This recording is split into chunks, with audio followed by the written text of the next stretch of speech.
Bismillahirrohmanirrohim. Assalamualaikum anak-anak kelas 8. Selamat, kalian udah sampai di ujung semester genap. Artinya sebentar lagi kalian akan pindah jenjang. Sebelum itu, mari kita review kembali materi IPA yang sudah dipelajari selama semester genap agar kalian semakin mantap menghadapi sumatif akhir semester IPA. Untuk yang pertama, kita ingat kembali bagaimana cara menghitung banyak getaran. Getaran adalah gerakan bolak-balik di sekitar titik setimbang. Bagaimana cara menghitungnya? Dengan cara memperhatikan setiap titik yang dilalui oleh bandul atau ayunan. Gambar ini merupakan posisi timbang bandul di titik O. Kemudian, apabila kamu tarik ke salah satu titik atau titik B dan dilepaskan, maka akan terjadi gerakan bolak-balik. Di mana gerakan bolak-balik dari titik B menuju titik O ke titik A, kembali ke kembali ke O dan sampailah di titik awalnya yaitu B, dianggap satu getaran. Jadi ini, satu getaran itu dari B kembali lagi ke B atau kembali lagi ke titik semula. Yang kedua, apa saja contoh atau peristiwa getaran dalam kehidupan sehari-hari? Ada penggaris yang kamu tarik salah satu ujungnya, kemudian bandul seperti yang tadi. Contohnya pada bandul jam yang bunyi teng, teng, teng, teng itu pada jam dinding. Kemudian pegas atau per terlihat pada shock breaker atau ayunan anak kecil. Kemudian sumber bunyi ada di tenggorokan kamu, pita suara. Ini dia. Kemudian selanjutnya ada materi tentang gelombang. Apa itu gelombang? Gelombang adalah getaran yang merambat melalui suatu medium ataupun tidak, yang membawa energi dari satu tempat ke tempat lain. Ini ada contohnya, gelombang tali, gelombang air laut, dan gelombang bunyi. Berdasarkan jenisnya dibedakan menjadi memerlukan medium atau tidak. Kalau memerlukan medium namanya gelombang mekanik. Contohnya seperti yang di atas. Perlu tali, perlu air, dan perlu udara. Sedangkan gelombang elektromagnetik adalah gelombang yang tidak memerlukan medium untuk merambat. Contohnya apa? Cahaya sampai ke bumi. Selanjutnya berdasarkan arah getarannya dibedakan menjadi gelombang transversal, bukit lembah, dan gelombang longitudinal, rapat renggang. Setelah mengetahui jenis gelombang, kita belajar cara menghitung gelombang. Khususnya gelombang transversal. Di sini, gelombang transversal dihitung dengan cara satu bukit satu lembah itu hitungannya 1, atau yang kedua jarak antara dua bukit nih berdekatan, atau jarak antara dua dasar lembah berdekatan. Itu adalah satu gelombang atau satu panjang gelombang. Sedangkan kalau satu bukit saja atau satu lembah saja itu bernilai setengah panjang gelombang. Sebagai contoh, ini ada gambar gelombang transversal. Berapa banyaknya? Iya, 3. Jadi kalau ada garis lurus, kamu ini satu bukit satu lembah 1, satu bukit satu lembah 2, satu bukit satu lembah 3. Selanjutnya kita akan belajar atau mengingat kembali menghitung cepat rambat gelombang. Seperti yang diketahui, rumus cepat rambat itu lambda dibagi dengan periode atau frekuensi dikali dengan panjang gelombang atau lambdanya. Contohnya seperti ini. Gelombang permukaan air merambat dengan panjang gelombang 2 meter, artinya lambdanya 2 meter. Jika waktu yang diperlukan untuk menempuh satu gelombang atau nama lain dari periode ini 0,5 sekon, tentukan cepat rambat dan frekuensi gelombang.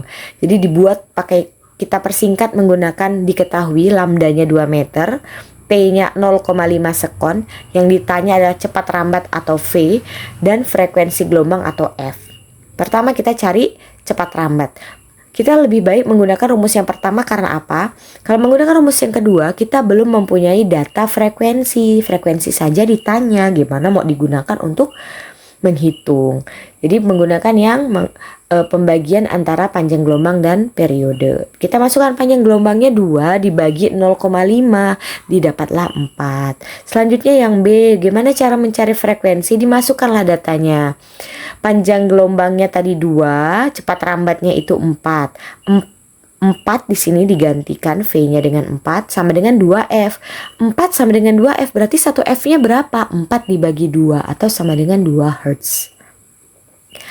Kemudian kita juga belajar tentang pemanfaatan gelombang bunyi pada makhluk hidup. Kita kenal dengan 3 jenis frekuensi bunyi. Ada infrasonik, audiosonik, dan ultrasonik. Infrasonik untuk frekuensi bunyi kurang dari 20 Hz hanya bisa didengar oleh hewan-hewan tertentu, contohnya anjing dan jangkrik. Audiosonik 20 sampai 20 ribu Hz didengar oleh semua makhluk termasuk manusia. Dan yang terakhir adalah ultrasonik, lebih dari 20 ribu Hz didengar oleh lumba-lumba, kelelawar, dan anjing. Sistem sonar dimanfaatkan oleh makhluk hidup untuk pergi dari satu tempat ke tempat lain dengan bantuan pantulan berfrekuensi tinggi atau menggunakan gelombang ultrasonik. Apa itu sonar? Sonar adalah sound navigation and ranging yang dapat digunakan untuk memperkirakan bentuk, ukuran, letak, atau kedalaman benda. Kalau di hewan biasanya digunakan oleh kelelawar dan lumba-lumba. Lumba-lumba untuk bertemu dengan kawanannya, sedangkan kelelawar untuk beraktivitas di malam hari. Kemudian setelah gelombang kita belajar tentang mata. Ada bagian-bagian mata, ini gambarnya, dan fungsinya. Yang pertama, kornea. Kornea berfungsi untuk melindungi bagian mata di belakangnya dan membantu memfokuskan bayangan jatuh ke retina. Di sini retina, ini kornea. Di belakang kornea ada pupil, lubang kecil yang merupakan jalan masuknya cahaya ke dalam mata. Pupil ini dikelilingi oleh warna mata. Jadi warna kita itu ditentukan oleh namanya iris, pemberi warna pada mata sekaligus mengatur banyak sedikitnya cahaya yang masuk ke mata.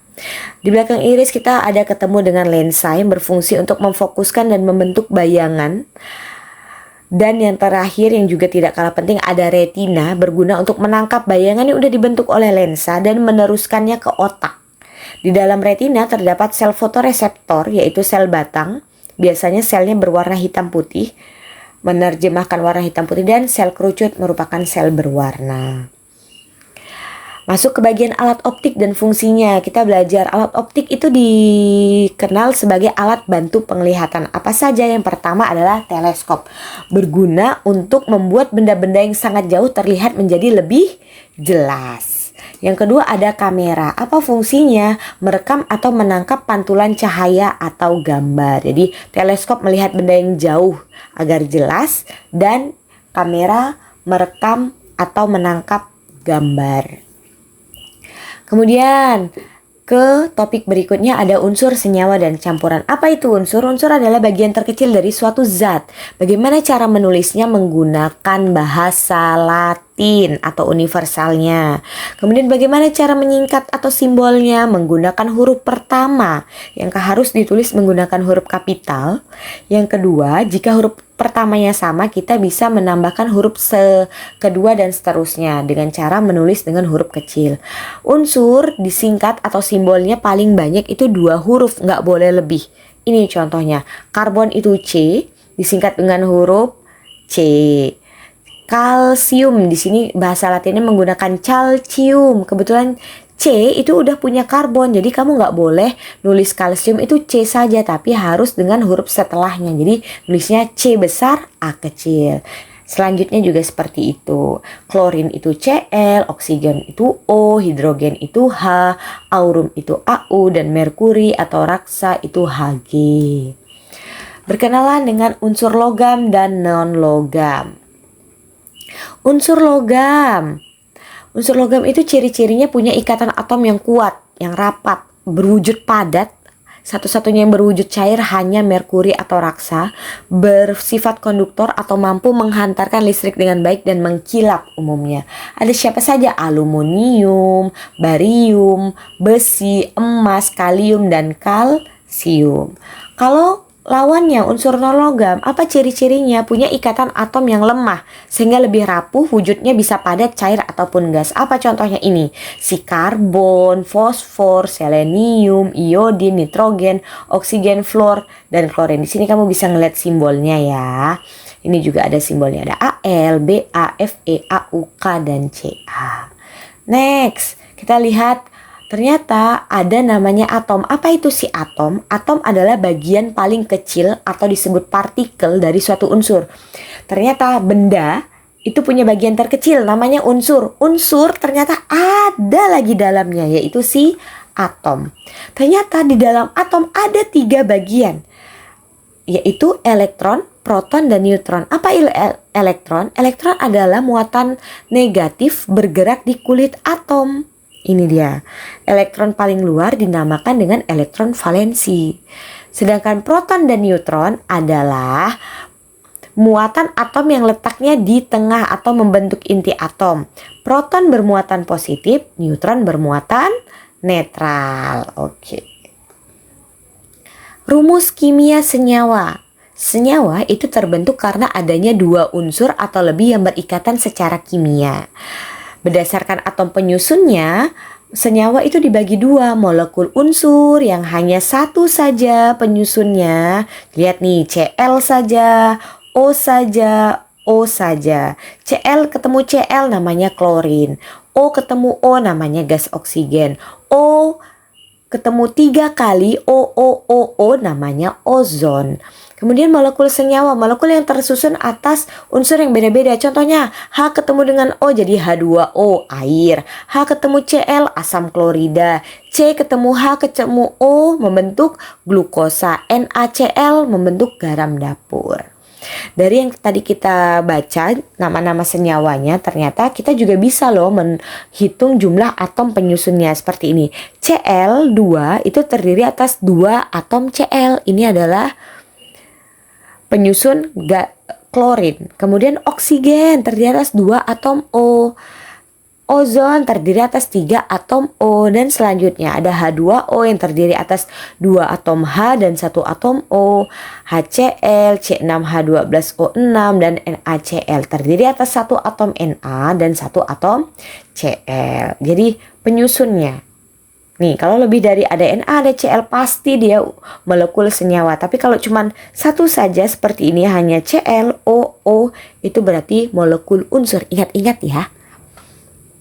Next, campuran. Campuran itu apa?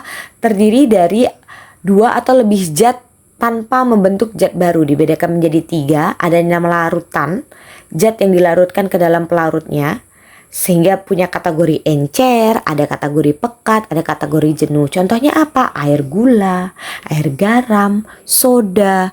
Kemudian yang kedua ada suspensi. Campuran yang jika didiamkan sebentar akan terlihat lapisan endapan. Contohnya apa? Air kopi. Kemudian campuran air dan pasir. Yang ketiga adalah koloid, campuran jika kamu diamkan lama baru terlihat endapannya. Contoh yang paling mudah itu cat minyak. Kalau kamu simpan cat minyak lama-lama, ada lapisan kental di bawah dan cairan minyak di atas. Ada darah, tinta, susu, mayones, lotion atau hand body, busa, krim kocok dan sebagainya. Kemudian campuran ternyata bisa dipisahkan dengan setidaknya 6-7 cara ini. Ada dekantasi, yaitu campuran dibiarkan cukup lama sehingga terbentuk endapan. Kemudian kamu tuang ke gelas yang untuk menampung cairannya. Contohnya bisa kopi, kamu diamkan dulu, minum kopi habis dibuat kamu diamkan biar apa? Ampas kopi bubuknya itu mengendap dulu. Yang kedua ada filtrasi atau penyaringan. Memisahkan partikel kecil dari partikel yang ukurannya lebih besar. Contohnya apa? Pada teh celup. Teh celup itu menahan ampas teh sedangkan warnanya itu bisa keluar. Atau pada saat kamu mengayak tepung untuk membuat kue. Yang ketiga ada sentrifugasi, yaitu kamu putar sehingga pelarutnya itu berpisah dengan bahan yang dikandungnya. Contohnya apa? Mesin pengering pada mesin cuci. Kemudian pemisahan darah dan pemisahan susu. Apalagi ada kromatografi, ternyata bisa loh memisahkan warna tinta. Nah, gini caranya, namanya kromatografi. Kemudian ada destilasi atau penyulingan dengan cara air yang sudah tercampur itu kamu panaskan sehingga menguap, uapnya itu didinginkan. Nah, apa yang menggunakan destilasi atau metode penyulingannya itu pembuatan minyak bumi dan minyak wangi. Evaporasi itu dipanaskan terus-menerus sehingga airnya menguap ke udara tanpa didinginkan. Sedangkan apa? Zat yang terkandung dalam pelarutnya itu tertinggal. Contohnya apa? Saat kamu membuat garam dari air laut, dipanaskan dengan matahari sehingga beberapa hari kemudian akan terlihat kristal-kristal garam. Terakhir, pemisahan magnetis. Ketika kamu menemukan besi ketemu dengan berbagai macam tercampur jadi satu, kamu ambil saja magnet, dicelupkan sehingga besinya terpisah dari bahan pengotor dengan cara penggunaan magnet. Selanjutnya kita belajar tentang lapisan struktur bumi. Seperti yang kita tahu, bumi kita terdiri atas lapisan kerak, mantel, inti luar, dan inti dalam. Kerak bumi merupakan bagian yang tersusun atas tanah dan batuan. Mantel bumi terdiri atas batuan-batuan silikat yang mengandung besi dan magnesium. Selanjutnya ada inti luar yang terdiri dari cairan pekat yang disebut magma, yang terbuat dari lelehan besi dan nikel. Pada bagian inti dalam, itu terdiri dari kandungan besi dan nikel. Terdapat sedikit belerang, karbon, dan oksigen, serta silikon dan kalium. Selanjutnya kita belajar tentang mengingat kembali tentang lempeng tektonik. Ternyata di dunia ini terdiri dari beberapa pecahan lempeng. Indonesia sendiri wilayahnya terletak di atas lempeng tektonik Eurasia, Pasifik, dan Australia. Lempeng tektonik ini bisa bergerak karena adanya arus konveksi. Ini dia. Pertama ada gerakan transform, yaitu gerakan berlawanan arah pada dua lempeng yang saling berpapasan. Jadi dia berpapasan lewat saja. Yang kedua ada gerakan konvergen, yaitu gerakan dua lempeng saling mendekati sehingga saling bertabrakan atau tumbukan. Biasanya berpotensi untuk menimbulkan gempa vulkanis. Yang ketiga saling menjauh, divergen, lihat anak panahnya. Jadi membuat apa dia, gerakan saling menjauh ini membentuk renggangan atau celah kosong. Berikutnya kita ingat kembali tentang gempa bumi atau guncangan getaran pada kerak bumi. Kita mengenal istilah ada hipocentrum, yaitu titik pusat gempa biasanya di bawah permukaan bumi. Ada epicentrum, yaitu bagian permukaan bumi yang tepat berada di atas hipocentrum. Ada gelombang seismik atau energi gempa yang dilepaskan. Seismograf atau nama alat ukur gempa. Seismogram, diagram hasil pengukuran gempa. Dan skala magnitudo atau skala yang mengukur kekuatan gempa. Jenis gempa sendiri ada gempa tektonik akibat pergerakan lempeng tektonik, vulkanik akibat pergerakan magma dalam gunung api, gempa reruntuhan akibat peristiwa alam contohnya tanah longsor, gempa tumbukan, ya ini bukan tumbuhan, tumbukan jatuhnya benda langit, dan gempa buatan akibat penggunaan bahan peledak. Gunung api, kita ingat-ingat kembali gunung api. Di sini ada struktur gunung api, ada kumpulan debu dan asap ketika erupsi, kemudian ada celah utamanya, kawah utamanya tempat keluarnya lava, lelehan lava ini, kemudian di bagian dalam ada lapisan batuan. Di sini ada dapur magma, tempat magma dibentuk atau diam sementara. Kemudian ada kawah erupsi samping, selain kawah utama ternyata ada juga celah seperti ini.